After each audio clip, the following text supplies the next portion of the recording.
10 টাকা কেজি তো আমরা ঠাপাইছে দেখো এই বসে আছি সকাল থেকে। বিগত বছরগুলোতে টমেটোর যথেষ্ট চাহিদা থাকলেও এবার সবচেয়ে অবহেলার পণ্য হচ্ছে টমেটো আর গাজর। সবচেয়ে দামি সবজি হচ্ছে সজনে ডাঁটা, যার বেচা কিনা প্রতি কেজি 400 থেকে 700 টাকায়, লেবুর হালি 80 টাকা, ক্ষীরা 60 টাকা, বেগুন 60 থেকে 70 টাকা, আর উচ্চের বেচা কিনা 90 থেকে 120 টাকা কেজি দরে। টমেটোর চাষিদের চলছে নীরব কান্না। 10 টাকা কেজি তো আমরা ঠাপাইছে দেখো এই বসে আছি সকাল থেকে। টমেটো খাওয়া বাদ দিতে টমেটোর দাম কম থাকতে কি শসা খাইছে, বেগুন খাইছে, বেগুন হলে দাম বেশি থাকে, বেশি দাম খাইছে। মানুষ মনে করে যে জিনিসের দাম কম সেই জিনিসের স্বাদ থাকে তাই মনে করে।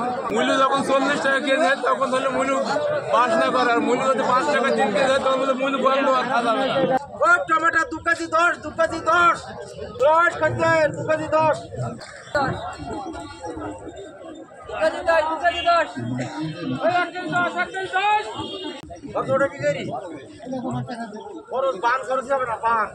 বাজারে টমেটোর মূল্য না থাকার কারণ হচ্ছে চাহিদার তুলনায় বেশি আমদানি।